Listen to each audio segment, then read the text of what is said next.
그 다음에 5번을 보실까요? 5번. 특례법에 의한 5번을 보시면 특례법에 의해 일정한 요건을 갖춘 경우 부동산 등기의 대상이 될 수 있는 것은 부동산 등기가 가능하기 위해서는 반설 너무 많이 했네. 물건은 크게 둘로 나눠진다고 했습니다. 어떻게 나눠지죠? 동산과 부동산으로 나눠집니다. 맞습니까? 동산은 공시 방법이 뭘까요? 점이요. 맞죠? 부동산도 둘로 나눠집니다. 어떻게 나눠집니까? 토지와 토지 위의 정착물. 이렇게 나눠집니까? 그런데 토지 위의 정착물은 그 수가 대단히 많아요. 여기 토지가 이렇게 존재할 때 가장 중요한 정착물은 건물. 그 다음에 나무가 있을 수도 있죠. 전봇대가 있을 수도 있죠. 육교가 있을 수도 있습니다. 그래서 그 정착물은 대단히 많습니다. 그런데 토지는 등기가 가능합니까? 등기 가능하죠. 토지의 정착물은 등기할 수 있는 건물과 건물 이외의 정착물로 구분합니다. 건물은 등기부가 있죠. 따라서 등기가 가능합니다. 건물 이외의 정착물은 등기부가 없어요. 등기가 불가능합니다. 그러면 등기할 수 있는 건물과 등기할 수 없는 건물 이외의 정착물을 구분해야 됩니다. 이 구분하는 기준이 세 가지가 있다고 했습니다. 첫 번째, 땅에 딱 붙어 있어야 됩니다. 두 번째, 바깥의 공기와 안의 공기가 분단된 성질이 있어야 됩니다. 기억나십니까?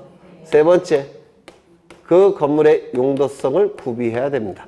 세 가지 요건이 충족이 될 때만 등기할 수 있는 건물이라고 했습니다. 기억나실까요? 정착성은 뭡니까? 일정 기간 동안 땅에 딱 고착되어 있어야 된다는 겁니다. 사실 이 정착성은 동산과 구별하는 기준이 돼요. 그렇죠? 외기분단성은 뭡니까? 바깥 외자를 써요. 기자는 공기할 때 그 기자입니다. 그러면 바깥의 공기와 안의 공기가 분단된 성질이 있어야 됩니다. 이를 외기분단성이라고 불렀어요. 이 외기분단성이 있기 위해서는 지붕이 있어야 되고, 그리고요, 사방에 벽을 갖춰야 됩니다. 그래야지만 외기분단성이 있다라고 얘기합니다. 용도성은 그 건물이 지어진 용도를 달성할 수 있을 만큼 완성이 될 것을 요구합니다. 그래서 제가 이런 걸 설명드린 적이 있어요. 갑은 숙박업을 하기 위해서 건물을 신축합니다. 그러면 숙박업 용도의 건물로 사용되기 위해서는 이 건물의 안에 객실이 설치되어야 된다고 말씀을 드렸습니다. 그래야지만 숙박업 용도로 사용될 수 있겠죠. 그래서 객실이 설치되어야 되는 경우, 이걸 용도성이라고 불러요. 쉽게 얘기해서 이것은 동산과 구별되는 성질이고요. 외기분단성은 건물이 외관상 완성될 것을 요구하는 것이고, 용도성은 건물이 내부적으로 완성될 걸 요구하는 겁니다. 세 가지 요건이 충족이 됐을 때 이제 등기할 수 있는 건물이 됩니다. 이거 기억나십니까? 네. 그러면 1번부터 보시면 방조제 부대 시설물인 배수관문. 배수관문은 등기할 수 있는 건물이 될까요? 안 될까요? 안 돼요. 왜요? 배수관문이 뭔지 아세요? 모르시는 분도 있을 테니까. 여기 방조제가 이렇게 제방이 설치되어 있습니다. 제방이.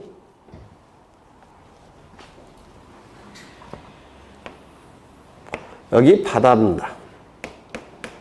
그리고 여기 방파제 이렇게 설치합니다. 방파제가 설치가 돼요. 그 다음에 비가 많이 오면 여기 물이 고이겠죠. 이 물을 뽑아내야 됩니다. 맞습니까? 물을 뽑아내야 돼요. 거기서 배수라는 문구는 물을 배출한다 라는 뜻입니다. 배출한다. 물을 배출한다. 그러면 이 제방 가운데를 여기 이렇게 뚫어놓고 이쪽에서 배출합니다. 이렇게. 이게 배수구가 돼요. 그런데 평소에는 여기 열어놓으면 안 되겠죠. 그래서 여기 문을 설치합니다. 문을 설치해요. 그래서 비가 많이 오면 이 문을 올립니다. 그럼 물이 빠져나갈 겁니다. 이게 배수 관문이에요. 그러면 여기서 이 문을 들어올리기 위해서는 여기 도르래가 있어야 되겠죠. 도르래로 이렇게 들어올려야 되겠죠. 이걸 건양기라고 불러요. 건양기. 그리고 이걸 배수관문이라고 부릅니다. 그러면 이건 건물입니까? 아닙니까? 아니겠죠. 등기할 수 없습니다. 이는 건물 이외의 정착물에 해당이 됩니다. 건양기도 기억하셔야 돼요. 건양기. 도르래. 그 다음에 컨테이너. 컨테이너는 등기할 수 있는 건물이 될까요? 안 될까요? 돼요? 안 돼요. 제가 한참 기운 좋을 때는 컨테이너 번쩍 들 수 있었는데. 네. 뭐가 없습니까? 정착성이 없습니다. 등기할 수가 없어요. 그렇죠. 그 다음에 5개 풀장은 이거는 건물로서 등기할 수 있겠습니까? 없죠. 뭐가 없습니까? 외기 분단성이 없는 겁니다. 그렇죠. 그 다음에 주유소의 닷집, 캐노피라고 되어 있는데 캐노피는 이걸 얘기해요. 주유소 가보시면 지붕이 있고 여기 기둥이 있고 여기 주유기가 딸려 있죠. 네. 그러면 차가 정차하면 여기서 기름을 넣죠. 요게 캐노피예요. 뭐가 없습니까? 벽이 없어요. 외기 분단성이 없습니다. 등기할 수 없습니다. 그 다음에 개방형 축사. 개방형 축사는 소집이죠. 그러면 이 개방형 축사는 지붕은 있는데 벽이 없는 겁니다. 왜 벽이 없을까요? 통풍을 위해서. 그래서 소 같은 경우는 키울 때 이게 벽을 사방에 벽을 설치하면 통풍이 안 돼서 소가 병들어 죽는데요. 그래서 이 개방형 축사는 외기 분단성이 없음에도 불구하고 예외적으로 등기할 수 있는 건물이 됩니다. 왜냐하면 개방형 축사도 재산적 가치가 있는 축조물이에요. 그래서 재산적 가치가 있기 때문에 등기할 수 있어야 되는데 여기 보시면 외기 분단성이 없죠. 외기 분단성이 없음에도 불구하고 예외적으로 등기할 수 있는 건물입니다. 그래서 특례 규정이라고 불러요. 그래서 이 개방형 축사가 되기 위해서 나중에 유역집 할 때 보시겠지만 일정한 요건을 갖춰야 돼요. 첫 번째, 정착성은 있어야 됩니다. 그렇죠. 토지에 견고하게 정착되어 있어야 됩니다. 그 다음에 용도성도 있어야 돼요. 즉 소를 사육할 수 있는 용도를 갖출 수 있어야 됩니다. 세 번째, 지붕은 일단 있어야 됩니다. 지붕은 있어야 돼요. 다만 벽이 필요 없다는 겁니다. 왜 필요 없을까요? 통풍을 위해서, 소의 건강을 위해서. 그렇죠. 그 다음에 건축물 대장에 축사로 등록되어 있어야 됩니다.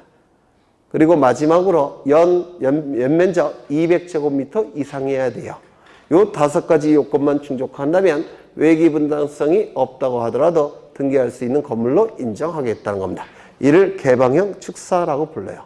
다시 그냥 들어만 두세요. 유역집에 있으니까. 첫 번째, 토지에 견고하게 정착되어 있을 것.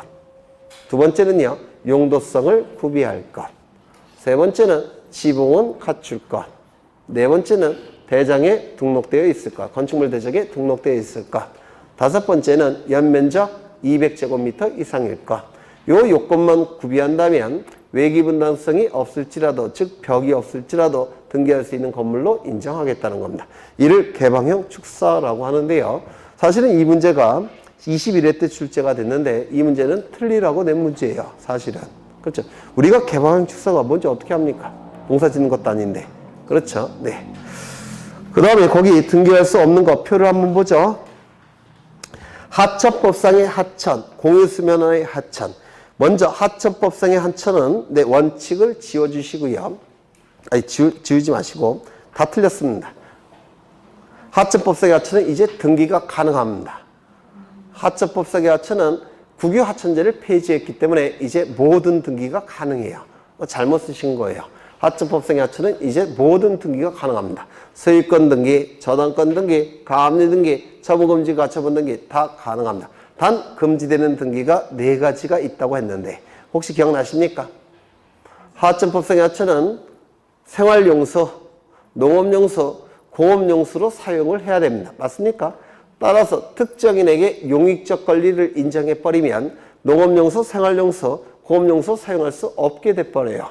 따라서 용익적 권리는 등기가 불가능합니다. 뭐가 있을까요? 지상권, 지역권, 전세권, 임차권 등기. 요 네 개의 등기는 등기가 여전히 금지되어 있습니다. 다시요. 하천법상의 하천은 원칙은 모든 등기가 가능합니다.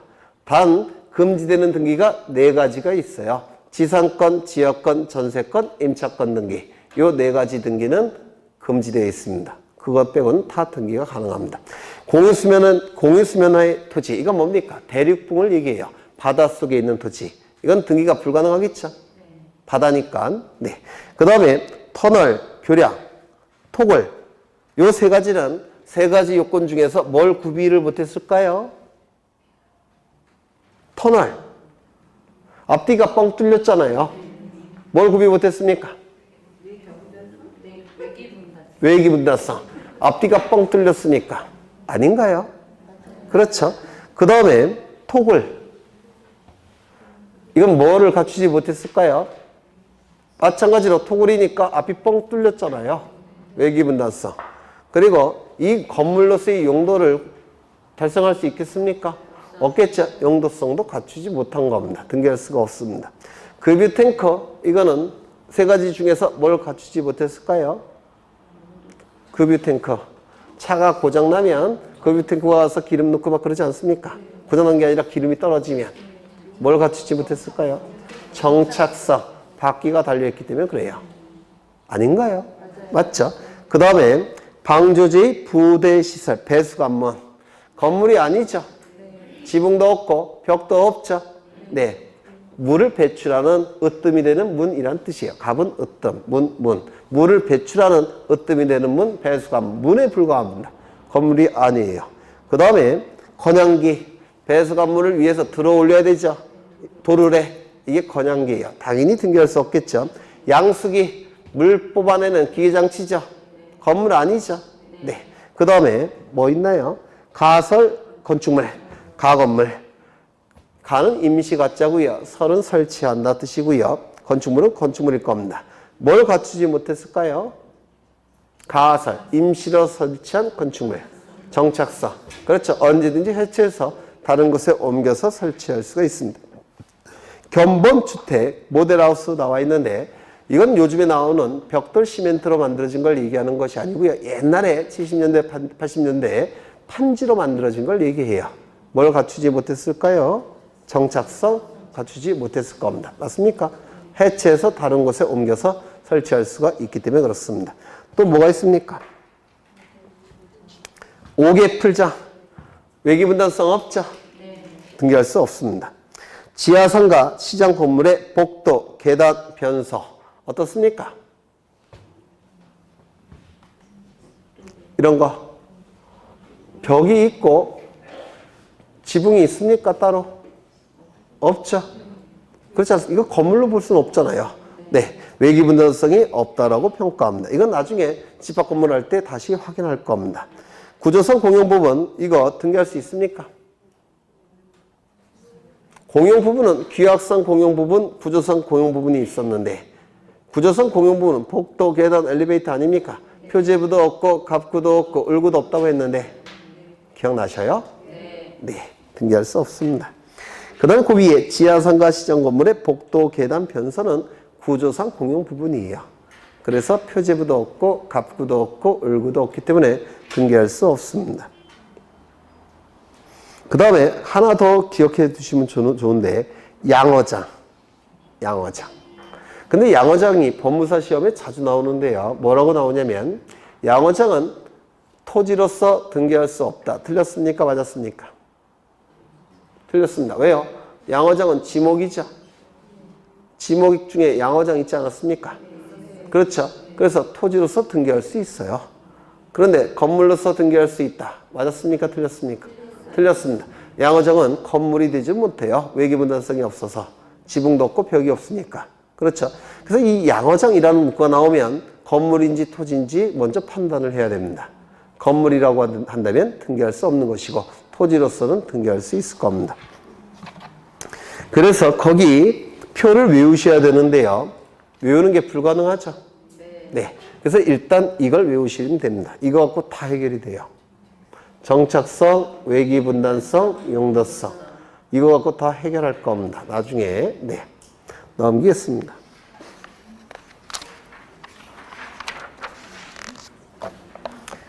그 다음에 7번을 가보겠습니다. 7번. 6번도 이게 쉬운 게 아닌데 6번을 먼저 보죠.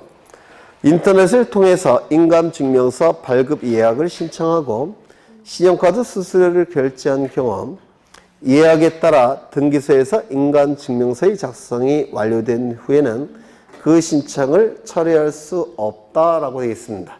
사실 이거는 예규에 있는 내용인데요. 이걸 출제했다는 얘기는 틀리라고 낸 문제예요. 이것도. 그런데 민법에서 취소와 철회의 개념을 공부하신 적 있습니까? 취소와 철회의 차이점이 뭐라고 했죠? 효력이 발생한 이후에 없는 상태로 돌리는 게 취소예요.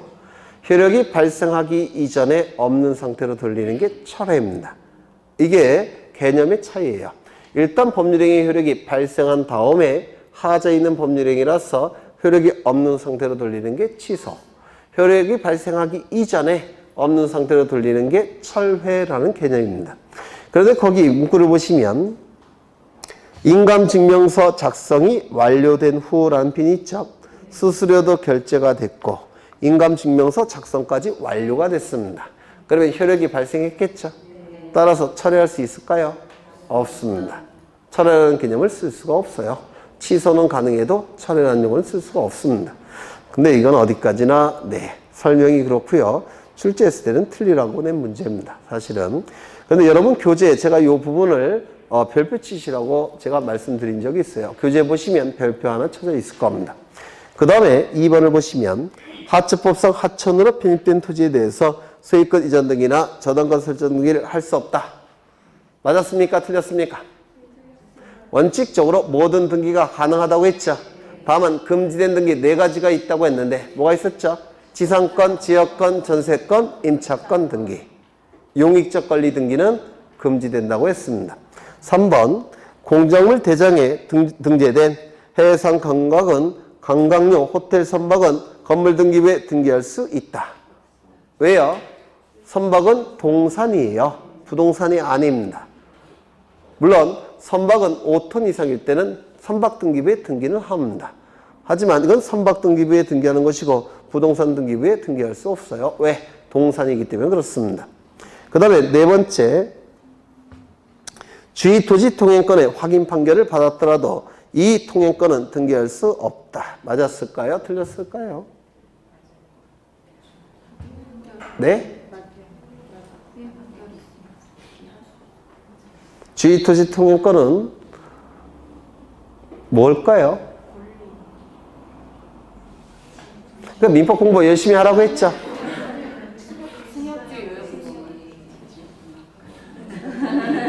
승역주의 유역지라는 얘기는 지역권의 일종이라는 뜻입니까?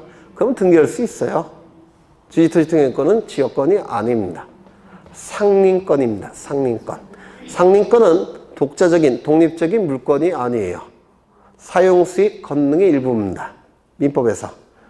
독자적인 물권이 아니라 소유권은 사용수익 처분 권능으로 구성된 게 소유권이죠. 그 중에서 사용수익 권능이 바로 상린권이에요. 독자적인 물권이 아니라 사용수익 권능에 해당되는 겁니다. 독립된 물권이 아니라서 등기할 수 있습니까? 없습니다. 그래서 민법 공부를 열심히 하셔야 돼요. 그 다음에 미음을 보시면 토지 일부, 한 필지 토지 일부를 목적으로 하는 저당권이나 지상권은 등기할 수 있으나 아파트 분양 약관상의 일정한 전매 금지 특약은 등기할 수 없다. 먼저 한 필지 토지 일부를 목적으로 하는 저당권 등기 가능합니까? 아까 안 된다고 했죠? 그렇죠. 한 필지 토지 일부에 대한 지상권은 등기할 수 있습니까? 지상권은 등기할 수 있습니까?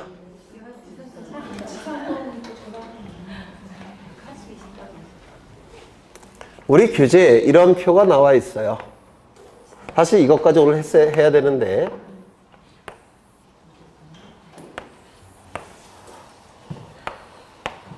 여기는 부동산 자체의 일부.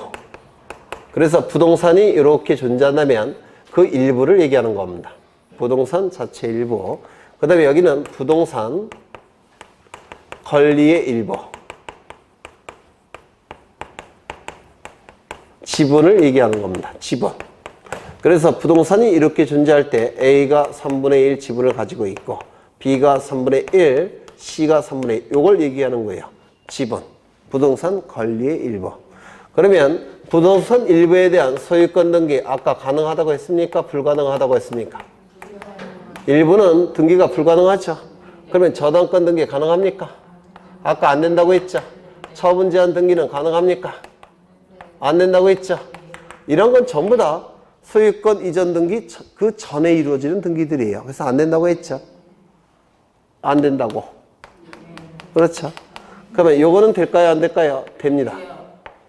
이건 사실 오늘 여기까지 설명해야 되는데 못할 것 같아요. 안타깝게도. 네. 했으면 좋겠는데. 그 다음에 부동산 일부에 대한 용익적 관리, 용익권 등기할 수 있습니까? 네?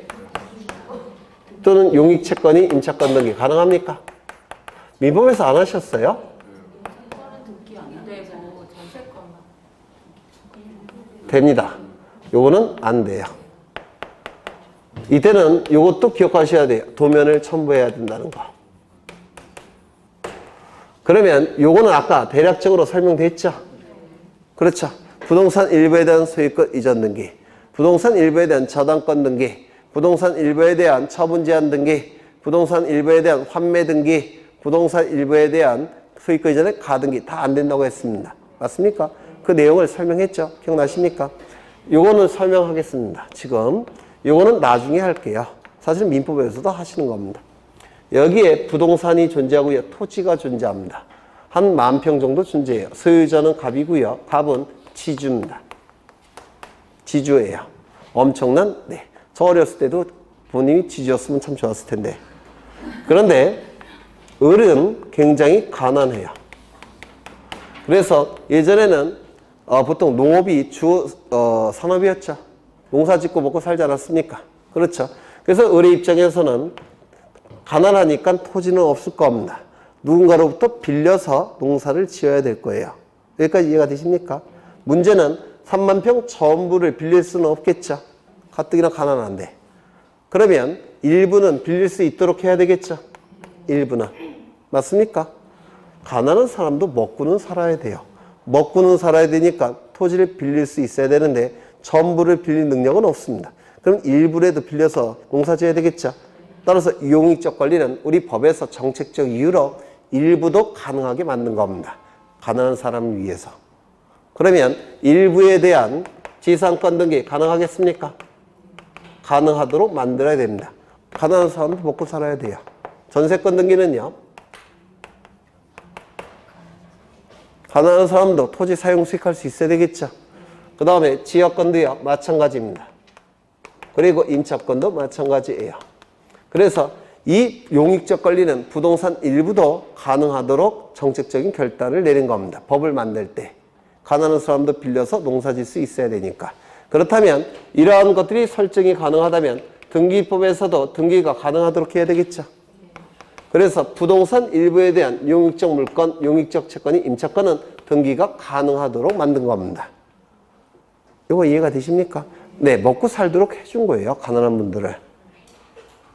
그런 정책적 이유 때문에 부동산 일부에 대한 지상권, 지역권, 전세권, 임차권 등기가 가능하도록 만들어 놓은 겁니다. 이건 이해가 되십니까? 이게 문제인데 이건 나중에 하죠. 네. 그러면 지문을 좀 보겠습니다. 한 필지 그냥 해야 되겠다. 이거는 사실은 다 제가 만든 거예요. 논문들을 보고서. 아마 민법 시간에도 못 들으신 내용일 거예요. 제가 논문 보고 만든 거니까. 여기에 한 필지 토지가 있고요. 뭐 건물이어도 상관이 없습니다. 갑이 4분의 1 지분을 가지고 있고 을도 4분의 1, 병도 4분의 1, 정도 4분의 1 지분을 가지고 있습니다. 이걸 뭐라고 얘기합니까? 공유라고 얘기합니다. 공유 토지. 맞습니까? 그럼 이 지분으로 가지고 있는 것을 뭐라고 얘기하냐면 민법에서 공유 지분을 뭐라고 공부하셨습니까?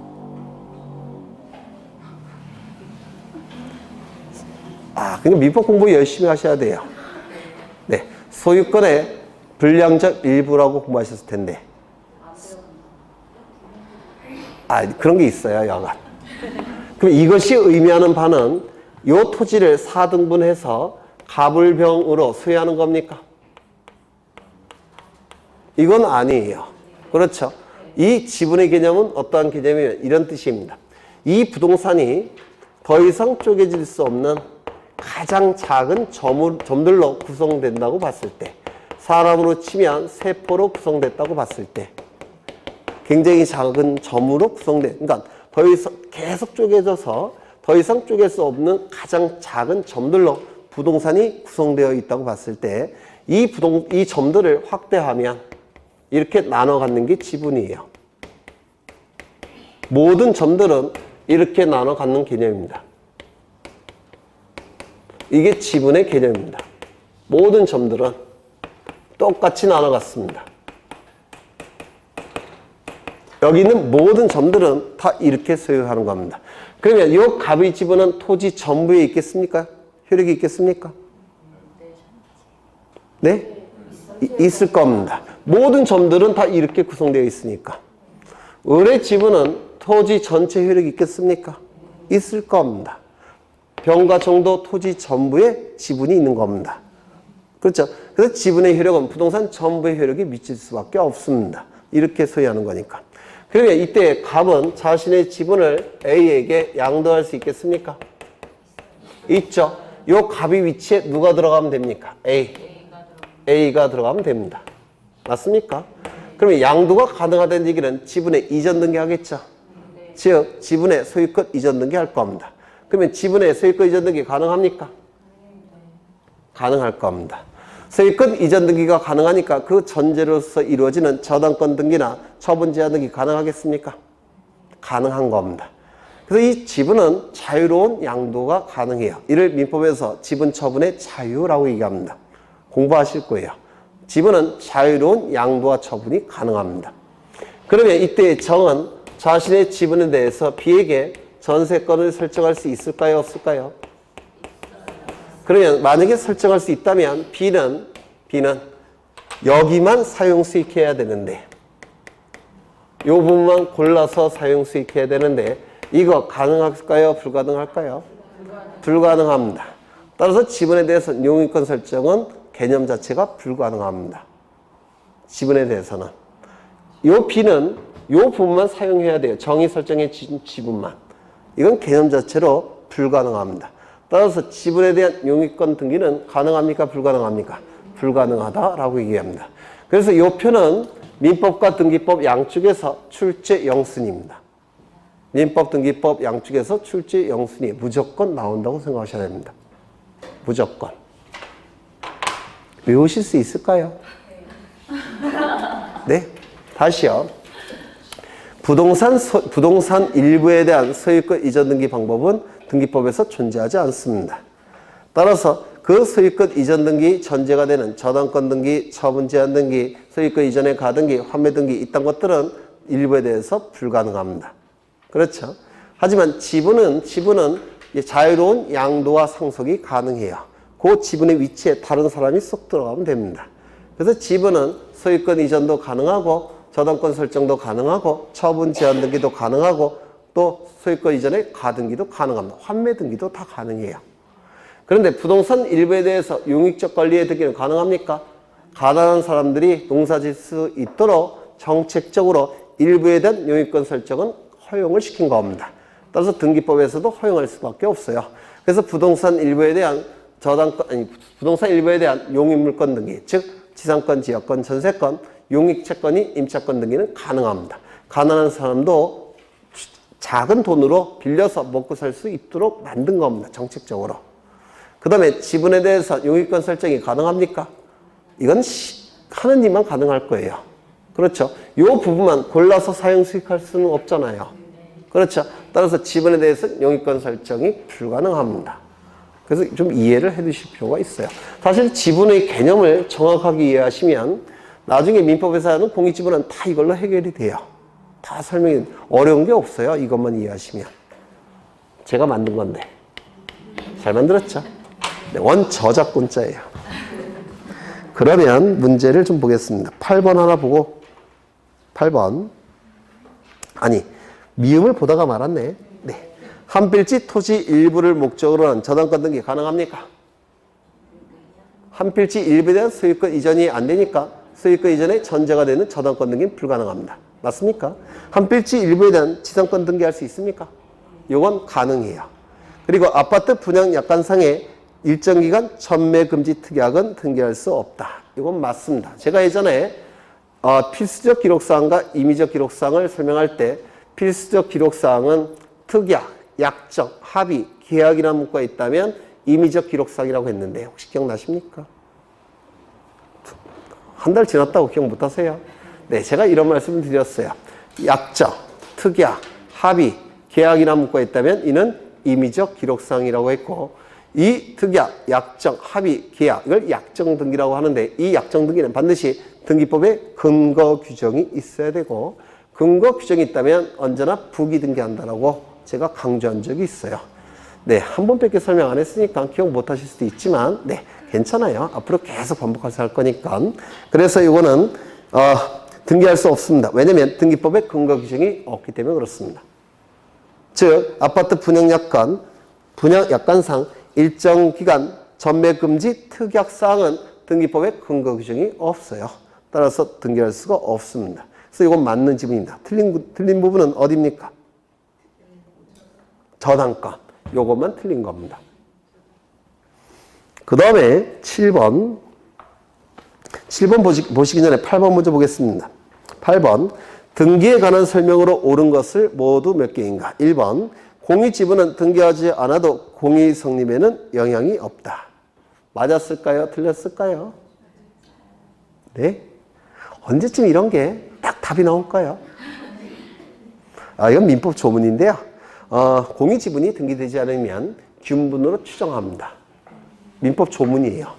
그래서 보통 민법의 35%는 조문 자체로 출제합니다.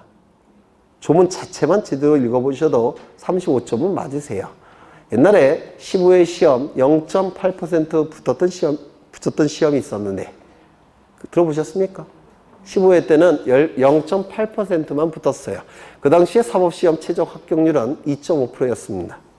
중개사 시험은 0.8%. 훨씬 어려운 시험이죠. 근데 그때 민법이 35%가 조문만 나왔어요. 그렇게 어려웠어도. 그래서 조문만 좀 제대로 읽으셔도 한 40점 안 되는 지장은 없습니다.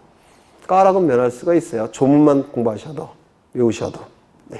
여하간 조문에 뭐라고 되어 있냐면 공익지분은 등기하지 않으면 균분으로 추정합니다.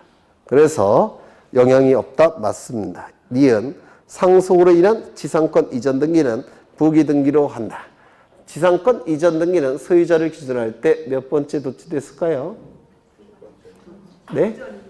이전이니까. 그렇죠. 두 번째죠. 지상권 설정 등기가 첫 번째, 이전 등기는 두 번째, 부기 등기가 될 겁니다. 지상권은 한 필지 토지 일부에 성립할 수 있습니까? 있다 그랬죠. 다만 이 일부에 대한 등기를 신청할 때는 도면을 첨부해야 됩니다. 네 번째, 지역권에서 승역지는 한 필지 토지 전부이어야 한다. 민법에서 하셨죠? 승역지는 전부 일부, 유역지는 전부. 그렇죠. 다섯 번째, 전세권이 소멸되었으나 그 등기가 말소되지 않고 있는 건물에는 새로운 전세권 설정 등기 할 수 없다. 없습니까? 이걸 뭐라고 얘기합니까? 네? 후등기 저지력. 기억나십니까? 후등기 저지력이라고 합니다. 하나의 부동산 전부 대해서 전세권 등기, 두 개의 등기가 양립할 수 있습니까? 없죠. 따라서 이걸 후등기 저지력이라고 불러요. 7번을 한번 보겠습니다. 7번. 할까 말까? 할까요? 상가 건물도 일정한 요건을 갖춘 경우에는 구분 점포마다 각각의 소유권 보존 등기를 할 수 있다. 상가 건물. 있을까요?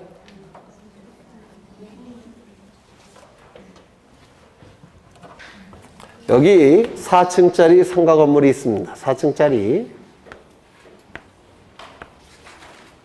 4층짜리 상가 건물이 있는데요. 1층은 101호, 102호, 103호가 설치되어 있고요. 이걸 구분점포라고 불러요.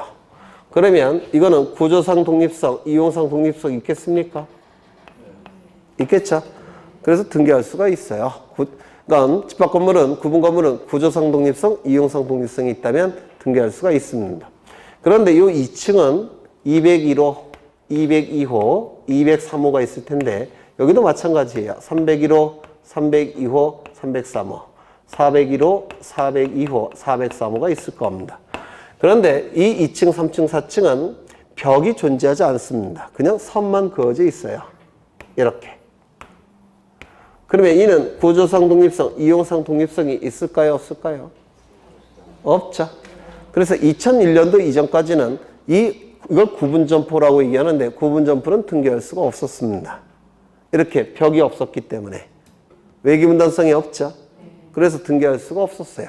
그런데 2001년도에 이 집합건물법을 개정을 해서 일정한 요건을 갖췄을 때는 이것도 외기분단성은 없지만 등기할 수 있다라고 법을 바꿨습니다. 법 바꾼 게 아니라 추가를 시켰어요. 조문을. 집권법 하셨습니까? 집합건물의 소유 및 관리에 관한 법률. 네. 그러니까 3월 달이니까 등기법 지금 하기가 좀 그래요. 민법이 거의 안 돼 있으니까. 그래서 일정한 요건은 뭐냐면 땅에 구별할 수 있는 경고한 표지가 설치됐을 것. 그 다음에 번호가 부여됐을 것. 뭐 이러한 다양한 요건이 있습니다. 이런 요건을 갖췄을 때는 구조상 독립성, 이용상 독립성이 없어도 등기할 수 있다는 겁니다. 이제는 가능해요. 상가 건물도 일정한 요건을 갖춘 경우에는 구분 점포마다 소유권 보존 등기가 가능합니다. 2001년부터 가능한 거예요. 그 이전에는 이런 건 등기할 수가 없었습니다.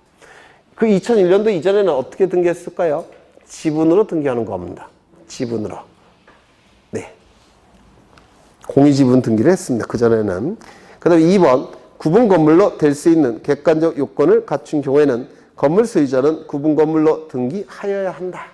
틀렸을까요? 맞았을까요? 네, 할 수 있다가 맞습니다.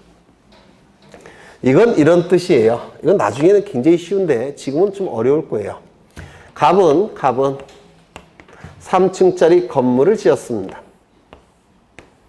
3층짜리 건물을 신축해서 갑은 소유권자입니다. 그런데 이 3층짜리 건물이니까 구조상은 독립적으로 구성되어 있죠. 구조상 독립성이 있습니다. 그리고 여기 문이 다 따로 달려 있습니다. 이렇게 층계가 연결되어 있고. 그러면 이용상 독립성이 있습니까? 그렇죠. 맞습니까? 그렇죠. 그래서 이 건물들은 전부 다 구조상 독립성,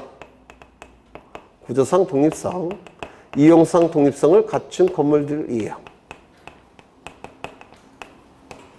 그러면 이 값은 선택을 해야 됩니다. 어떻게 선택하냐면 전체에 대한 표제부, 그 다음에 1층 표제부, 1층 갑구, 1층 을구, 2층 표제부, 2층 갑구, 2층 을구, 3층 표제부, 3층 갑구, 3층 을구. 이 등기부를 뭐라고 얘기합니까? 집합건물 등기부. 기억나시죠? 여기에 등기를 신청할 수가 있습니다. 그런데 이걸 선택하지 않고 갑은 표제부, 갑구, 을구. 일반 건물로 등기도 신청할 수가 있습니다. 이건 갑이 선택하는 거예요. 갑이. 그래서 구조상 독립성, 이용상 독립성이 있다고 해서 무조건 집합 건물이 되는 건 아닙니다. 갑이 선택하는 겁니다. 그럼 이 갑의 이쪽의 선택의 의사를 민법에서 뭐라고 얘기합니까? 구분의사라고 불러요. 구분의사, 구분행위. 민사특별법 언제 하신대요? 아직 안 하셨어요? 언제 하신대요? 살짝. 네. 다 민법에서 하는 내용이에요. 그래서 이 집합건물, 구분건물이 되기 위해서는 세 가지 요건을 갖춰야 돼요. 구조상 독립성, 이용상 독립성, 구분의사. 세 가지 갖췄을 때 구분건물로 등기가 되는 겁니다. 구조상 독립성, 이용상 독립성 두 개는 갖췄는데 구분의사가 없다면 일반 건물로 등기하는 겁니다. 그렇겠죠? 그래서 구분건물이 되기 위한 실질적 요건은 세 개예요. 구조상 독립성, 이용상 독립성 이 두 개를 객관적 요건, 구분의사를 주관적 요건 이렇게 얘기를 합니다. 직권법에서 보실 거예요. 그 다음에 2번 하여야 한다가 틀렸고 3번 등기관은 구분 건물에 관한 등기 신청을 받은 경우 신청서에 첨부서면 또는 공지사실 등에 의하여 그 건물이 구분 건물이 아니라는 의심이 있는 경우에는 실질적 심사권이 있다. 이 규정이 삭제가 됐습니다. 그래서 이제 등기관은 형식적 심사권 하나밖에 없다라고 강조했는데 혹시 기억나십니까? 안 나셔요? 언제쯤 기억날까요? 등기관은 형식적 심사권만 있습니다. 실질적 심사권은 없어요. 그래서 이 규정이 삭제가 됐습니다. 그래서 이거 틀렸습니다. 정답은 2번, 3번이에요. 2번, 3번. 4번, 집합건물의 규약상 공용 부분은 일정한 요건을 갖춘 경우 전유 부분으로 소유권 보존 등기를 할 수 있다. 이거 맞았을까요? 틀렸을까요? 한 번 설명했으니까 기억 안 나는 거죠? 네. 네? 할 수 있죠? 네. 네? 이거 한번 보죠, 또. 네. 네, 한 번은 설명한 적이 있어요. 네. 똑같은 그림을 그리겠습니다. 네. 이거는 자이 아파트 1001동. 그리고 대지가 이렇게 있을 겁니다. 이 1001동 건물을 분해를 해보면 두 부분으로 나눌 수가 있어요. 첫 번째, 전유 부분. 두 번째, 공용 부분. 이렇게 둘로 나눠진다고 했죠. 그리고 이 공용 부분은 또한 둘로 나눠진다고 했습니다. 첫 번째, 구조 자체가 공동으로 사용하게끔 만들어진 부분. 이를 구조상 공용 부분이라고 하고, 복도, 계단, 엘리베이터 같은 경우를 얘기합니다. 이 구조상 공용 부분은 표제부 갑구 을구가 있습니까? 없습니까? 없다 그랬죠? 면적이 특정되지 않기 때문에 표제부 없고, 소유권자가 별도로 존재하지 않기 때문에 갑구도 없고, 소유권 이외 권리도 설정할 수 없으니까 네, 을구도 존재하지 않는다고 했습니다. 그런데 전유 부분으로 만들어졌는데, 전유 부분으로 만들어졌다는 얘기는 구조상 독립성, 이용상 독립성이 있다는 뜻입니다. 만들어지기는 전유 부분으로 만들어졌지만 규약이나 또는 규약을 공정증서로 만들어서 공동으로 사용하자고 정한 부분이 있습니다. 이를 규약상 공용 부분이라고 말씀을 드렸습니다. 이 규약상 공용 부분은 아파트 관리사무소나 노인정 같은 경우를 얘기한다고 했습니다. 만들어지기는 전유 부분으로 만들어졌으니까 구조상 독립성, 이용상 독립성이 있다는 뜻입니다. 그런데 규약을 통해서 공용 부분으로 전환시킨 부분이 규약성 공용 부분이에요. 그러면 이 규약성 공용 부분은 면적이 특정되어 있습니까? 네? 전유 부분으로 만들어졌으니까 면적이 따로 존재하자. 따라서 면적을 기록해야 될 표제부가 있고, 소유자 별도로 있습니까? 101호 소유자부터 303호 소유자 전원이 소유자예요. 소유자 따로 존재하지 않으니까 갑구 없고 을구도 없다라고 했습니다.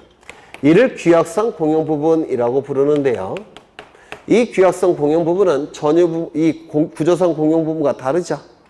다르기 때문에 이것과 구별하기 위해서 만들어지기는 전유 부분으로 만들어졌지만 규약이나 공정증서를 통해서 공동으로 사용하기로 전환시킨 부분이라는 것을 등기부에 기록한다고 했습니다. 그걸 뭐라고 얘기했습니까?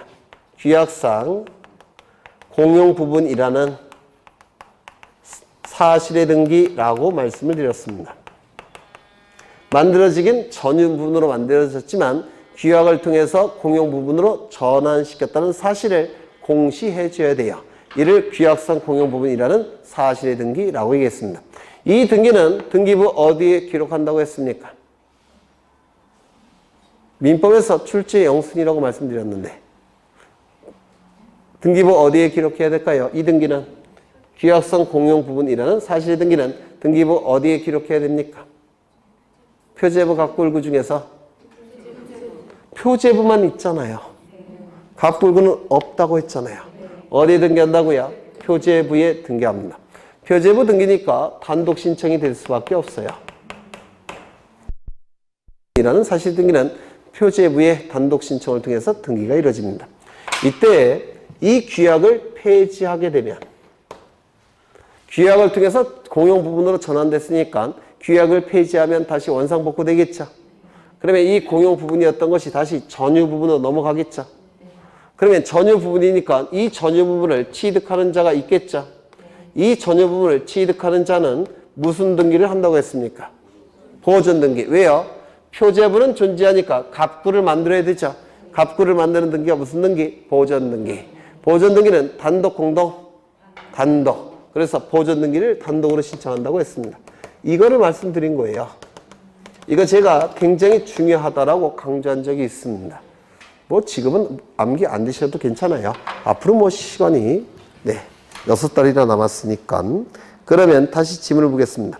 집합 건물의 귀약성 공용 부분은 일정한 요건을 갖춘 경우 전유 부분으로 소유권 보존 등기할 수 있습니까? 있을 겁니다. 그렇죠. 그 다음에 5번 한 동 건물에 속하는 구분 건물 중에 일부에 관하여 소유권 보존 등기를 신청하는 경우 나머지 구분 건물에 관하여 표시에 관한 등기를 동시에 신청해야 된다. 이것도 제가 강조를 한 적이 있는데 한 동 전체에 대한 표제법 101호 표제법, 102호 표제법, 103호 표제법 이 표제법만큼은 반드시 어떻게 돼야 된다고요? 동시에 작성이 돼야 된다고 했죠. 따라서 동시에 신청이 돼야 되는 겁니다. 그냥 얘기한 게 아니라 다 나중에 써먹으려고 다 말씀을 드린 겁니다. 표제법만큼은 동시에 작성이 돼야 되니까 동시에 등기가 실행이 돼야 돼요. 그러면 여기가 303호인데 303호는 보존 등기를 신청할 겁니다. 자신의 거니까 보존 등기 직접 신청하겠죠. 문제는 표제부만큼은 동시에 작성이 돼야 되니까 이 303호 부정 받은 자가 갑이라고 한다면 갑은 303호 표제부 갑구 을구만 이거 신청해서 끝나야 됩니까? 이것도 같이 신청해 줘야 되겠죠. 누가? 갑이. 이는 소유자가 따로 있으니까 그 자를 대신해서 신청하는 겁니다. 맞습니까? 따라서 대위 신청. 표제부 등기를 갑은 어떻게 신청한다고요? 대위 신청. 그리고 이 표제부만큼은 어떻게 작성이 돼야 된다고요? 동시 신청. 이걸 써먹으려고 제가 이거 계속 강조한 겁니다. 시험에 잘 나오니까.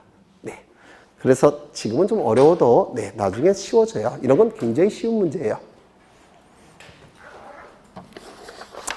너무 급하게 했는데 여하간 다음 시간에 10번부터 좀 천천히 하겠습니다.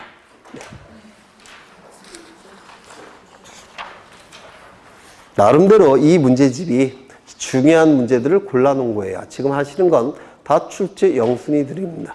요게. 그래서 지금은 좀 어렵지만 3월인데 이 정도 이해하시면 그건 대단한 실력이에요, 사실은. 그 작년에 시험 보신 분한테 여쭤보세요. 10월달 될 때까지 아무것도 모르겠다 그런 말씀 하실걸요? 등기법은?